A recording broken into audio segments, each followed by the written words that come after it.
Welcome. You're listening to Ask the Doulas, a podcast where we talk to experts from all over the country about topics related to pregnancy, birth, postpartum, and early parenting. Let's chat. Hello. This is Kristin with Ask the Doulas, and I am thrilled to chat with my friend Juliana VanLaanen today. And she is the CEO and founder of 2MamaBees, which is a company specializing in eco-friendly, high-quality playhouses and children's products. And not only are you a successful entrepreneur, but you are also a mom. So welcome to the show, Juliana. Thank you so much for having me. I'm excited to be here with you. Yes, and our topic is so important. We are going to talk about the role of play in child development. So obviously, your business is built on play with everything from the playhouses, doll houses, and all of the other children's products. So I would love to have you share your research and insight with our audience. Absolutely. My favorite topic, of course, is play. I better like it because I do it a lot. Yes. So, as you said, I am the co-founder and CEO of 2MamaBees, and we specialize in primarily outdoor play products, so swing sets, playhouses, but also some indoor play products as well. And we're always expanding our line to include more products. One thing that really makes our company stand out from the rest is that we meet with industry experts for the design and inspiration behind our products. And by industry experts, I mean play therapists, speech therapists, OT therapists. We really want our products to be all consuming in a way that children are learning on every sensory level while parents can also be engaged. So we take so much consideration in the design and development of our products. Just one aspect I could point out is the height of our playhouses. So even our smallest outdoor playhouse sits almost 6 feet tall inside, so parents can comfortably play as well. And our mission, of course, is to empower families through purposeful play. And in doing so, we really try to help families understand the importance of play and how they can actually integrate play with their children to help reach developmental milestones. So that is a little about what I do. And your design is beautiful, but the fact that, again, moms get things done, that you were so thoughtful in bringing in the experts in the maternal space and pediatric space to make sure that not only you had beautiful design playhouses, but also that there was more purpose and development that could result from the play and the use of all of your different products. Absolutely. And you're right. Only a mom would think of all the things, right? This is what we Right. do all day long. Have to think of all the things. Absolutely. And Yes, playing with your own kids, I'm sure it wasn't only your professional experience, but personally seeing what was on the market, what was lacking, and filling in the gaps. absolutely. I have such a wide range in ages with my kids. So my oldest is 18 and my youngest is 5. And I think through that, like huge gap in age difference, I've kind of seen the evolution of toys. When my oldest was younger, everything was plastic and these bright primary colors, and primary colors are great. I'm not saying that they're not, but I do think that as parents and myself, I'm always trying to look through the eyes of a consumer because I am a consumer, right? The aesthetic means something to me. I design and decorate my house because I want it to look pretty and I want everything to be streamlined. And so in finding ways to really encompass products that parents are not only going to look at as not being an eyesore, but then putting additional thought behind it as well. So yes, you are right. On the aesthetic of our products, we're now an 18-time award-winning manufacturing company with the primary emphasis on our awards being for the aesthetic of our products. But that feature, that was for the parents out there. That one wasn't so much for the kids. Right.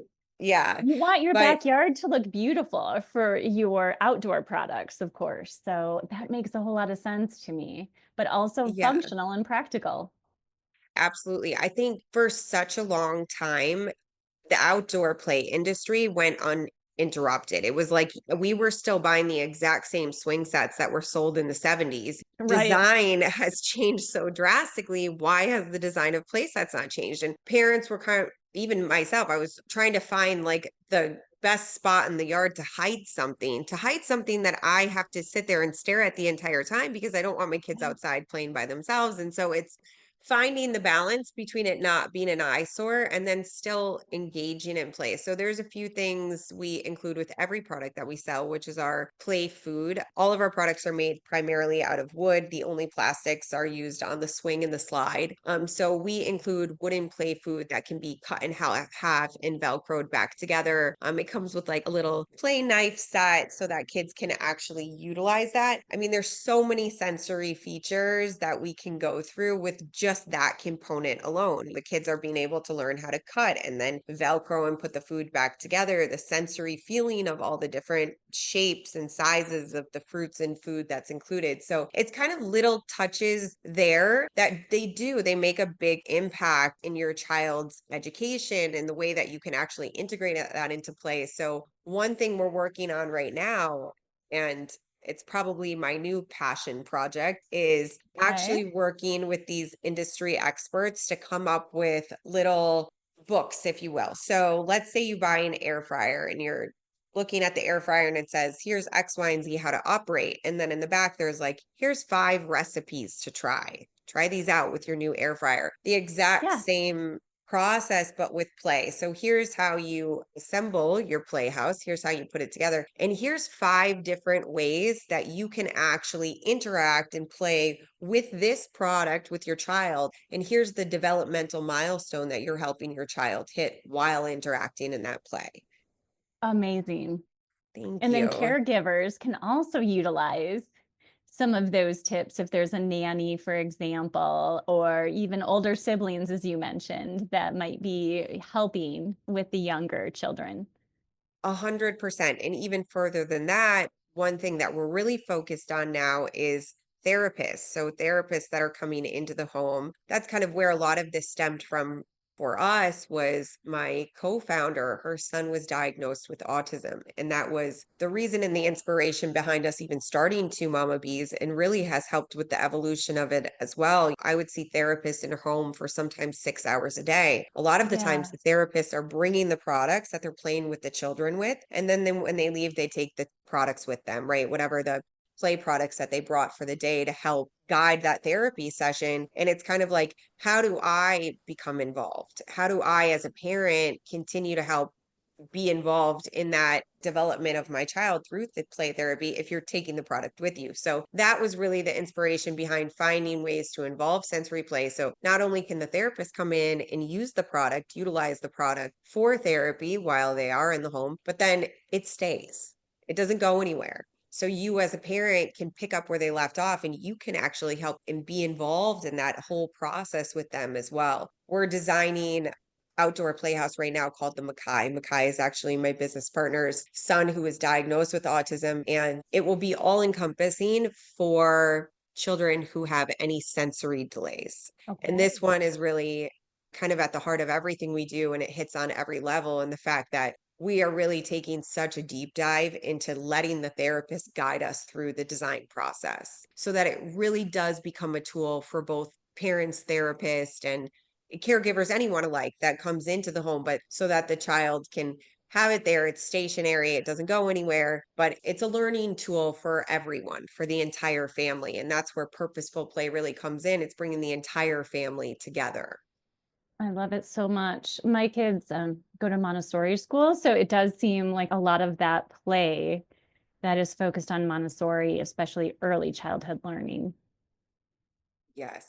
So any other new and exciting advances going on? I know that you, again, like you are in some of the major big box stores, and you started out as an Etsy shop and expanded to be able to serve even more families. And, you know, from meeting you on the blogs, we had talked about how you have like customized play centers for different subdivisions, for example, to sort of fit into the aesthetic there. And you have so much going on, Juliana.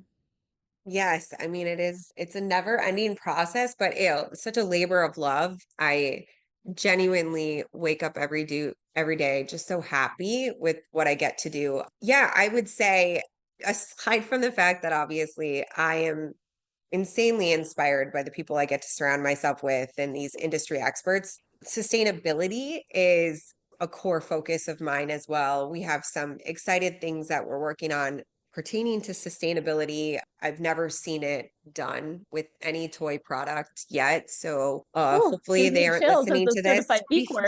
No, I mean it's small, but it's big for us. I think it's, we want to be the change makers. We want to hold some of these bigger companies' feet to the fire and say, you can make these changes. I mean, we're domestically manufactured, we're domestically sourced, we're manufactured by Amish artisans. Just one quick stat. So our entire manufacturing facility emits less carbon emission in 1 month than it takes to bring over one 40-foot high Q from China. So being able to stand behind that and say that we did just win a Stevie Award for building sustainable supply chains. And so we're always trying to push that envelope a little more. And one thing, a great idea actually, that we came up with and we're really excited to roll out is that instead of people getting like the standard assembly instruction booklet, we've changed it to seed paper. So all of our outdoor playhouses come, thank you, with real plant window boxes to help with environmental consciousness at a young age with children. Well, now after they assemble the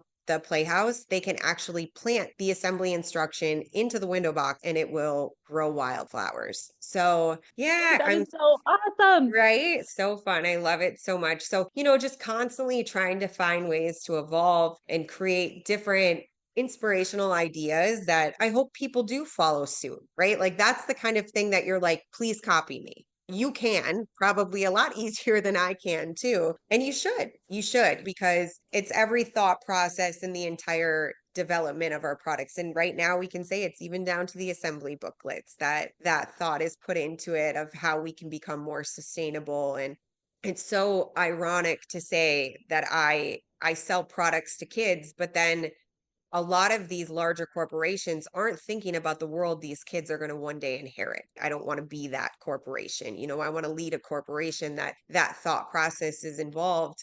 Our products are all heirloom quality, so they're built to last 10 plus years. You can watch your kids play on it and then one day watch your grandkids play on it. And that's another thought process with our design aesthetic. We really try to keep it streamlined and modern enough, timeless, that the design will last aesthetically and still be aesthetically beautiful in 10 to 15 years, and parents will still enjoy looking at the product. I love all of it. And, as a B Corp at Gold Coast, it's much simpler as a service-based business, but tracking emissions and being aware, use how we use emissions and all of the things and the impact we have on the environment with every decision we make. And so I can't applaud your work more. It is brilliant to not only employ artisans and impact U.S. economy, and instead of looking at ways to cut costs, you're looking at more of the long-term use versus, I feel like we live in a disposable society, and the heirloom quality that you're creating and the legacy. I mean, even being able to pass it down to your children one day is a beautiful thought. They grew up with this beautiful playset or dollhouse, and then they're able to, carry that forward. Hey, Alyssa here. I'm just popping in to tell you about our course called Becoming. Becoming a Mother is your guide to a confident pregnancy and birth, all in a convenient 6-week online program. From birth plans to sleep training and everything in between, you'll gain the confidence and skills you need for a smooth transition to motherhood.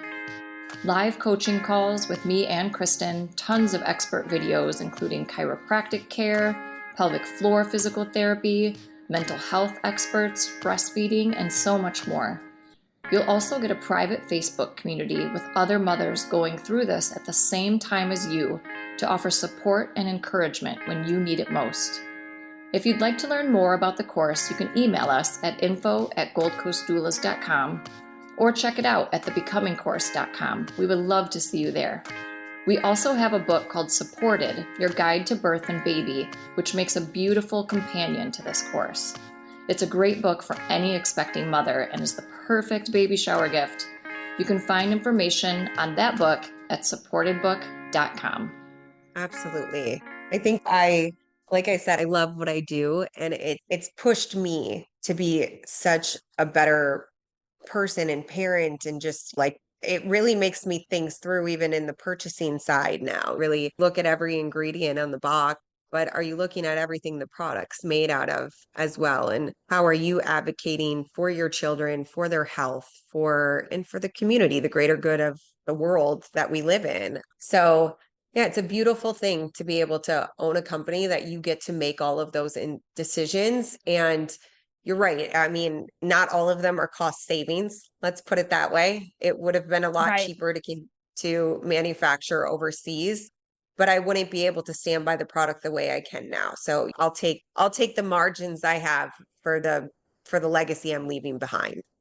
Absolutely. It is worth it. Again, the longevity and the impact on our health, even with some of the plastic products and so on. And if kids are playing constantly, like everything from, as you mentioned, the play food and the set that it is crafted with sustainable materials that won't harm them, brings a lot of peace of mind. And I know my clients, I'm a baby registry consultant, among many other things. And as they're planning their registries, they're looking at sustainability. It's not as much about budget, but more a lot of safety concerns and wanting to be reduce and reuse and recycle, all of the things to make a better impact on what we're facing right now with the environment.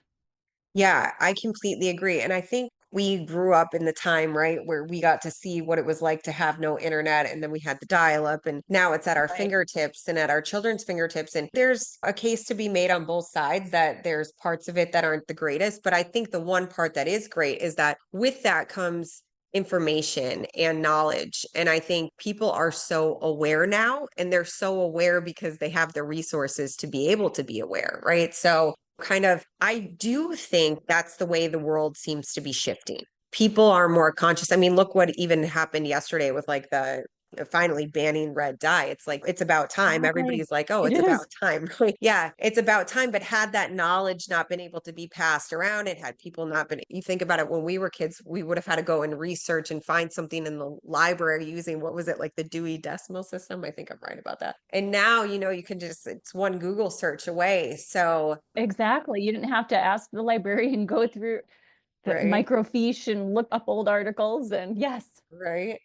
So I think with that does come the knowledge, and parents really are there, and not even just parents, just consumers alone, any consumer on the planet. You are thinking more. We are all consciously forward thinking more about the products that we're buying and the products we're putting in our homes and consuming. And kids put everything in their mouth. I think we know that, especially you work with babies. So what are you putting in your mouth when you're putting this plastic product that was made in China? I mean, they said that it passed X, Y, and Z, but did it truly? So those are the kind of things that we're over here dotting our I's and crossing our T's with. I mean, we're CPSC certified, which is great, but we've even gone beyond that in F963 certification. I mean, we're rigorously tested to make sure that we're exceeding safety standards. And that's because I am a mom.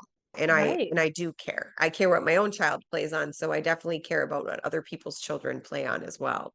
I mean, it's right in the name, 2MamaBees. I love it. And so as far as play goes, and most of our listeners are either, expecting another baby, they may have other children at home, or they are even preconception. What tips do you have for parents to engage in play at a very early stage? So a lot of this, like that I'm saying, is coming directly from just being able to be lucky enough to be able to sit down with some of these incredible minds. But I have learned through these different conversations, your child develops the most, their brain develops the most between the ages 1 and 3, and then 1 and 5. but 1 and 3 particularly. And during that time, they're absorbing every ounce of information. If you really think about it, I mean, it would be difficult for me at my age to learn language, yet they learn an entire language within years, sometimes more than one language. So Right. purposeful play, I mean, it looks different for everyone. So I don't like to put anything in a box. I don't even like I'm happy that you said that your children go to like a Montessori school, because children shouldn't be put in a box. But Right. purposeful play for me really looks like, when I know I need to purposefully play, I need to check my phone at the door. It needs to be somewhere not even within my vicinity. But then knowing and engaging in that play, letting your child lead the way, is what I feel like most of the therapists put such an emphasis on. Don't try to lead the play. Allow your child to direct, and you are almost, they're the star of the show, and you're just here to be the supporting cast. So in those moments, you are not only providing obviously engaged play with them, and of course they love that. As parents, we do understand that those are the moments that our children love the most, is just when you're completely focused on them, but you're also empowering them in those moments, because for the primary part of their day, you're directing the show at all times. This is what time you go to bed. This is what time you take a bath. You need to brush your teeth. You need to get dressed. Here's what you wear. So playtime really for them is when you build their self-esteem the most.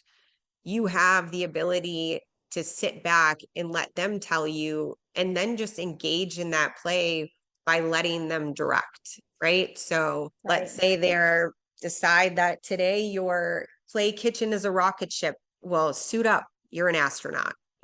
And give them those moments, those uninterrupted moments where they get to see you focused on them, and they get to see that focus really allowing them to explore their creativity, because you're going to be surprised and shocked by what your child's imagination can come up with. And adults, I think as adults, and this is something I struggle with, so I am not at all trying to sit here on my high horse and act like it's easy for me to always engage in play. I am a workaholic, but I think in Same. I those, get that. Yeah. yeah, yeah, I think everybody some people, most people can. It's like, as we grow, like everything is pushed down our throat work. So play is hard. As an adult, play is hard. It is hard to stay engaged for a long time. So that's even better. If it's hard for you, let them lead and just follow suit with where they're going. I think that's probably, if I was going to say the advice from all the incredible minds that I've been able to sit on calls and podcasts and group chats with,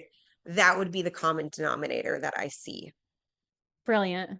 Thank you for sharing all of the wisdom that you've gathered through your research and working with experts. And I'd love to have you share how our listeners can connect with you, Juliana.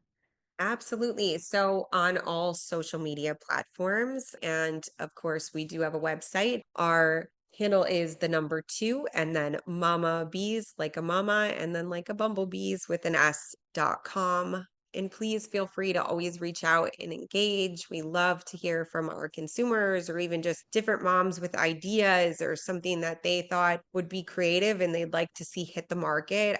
I love when consumers reach out and say, we like this, but like, what if you did this? Please give us your feedback. We want to create products that are innovative, and we can't think of it all, but we have all of you to help us. And you are on so many channels, as you mentioned your handle. You're on Facebook, Instagram, YouTube, Pinterest, all the places, even LinkedIn. So yes, lots of places to connect. And I love that you're seeking feedback and innovation from other moms and customers of yours. Thank you. Yes. Well, thanks so much for chatting with me. We'll have to come back and chat again soon. Absolutely. Thank you so much for having me. Of course. And take good care.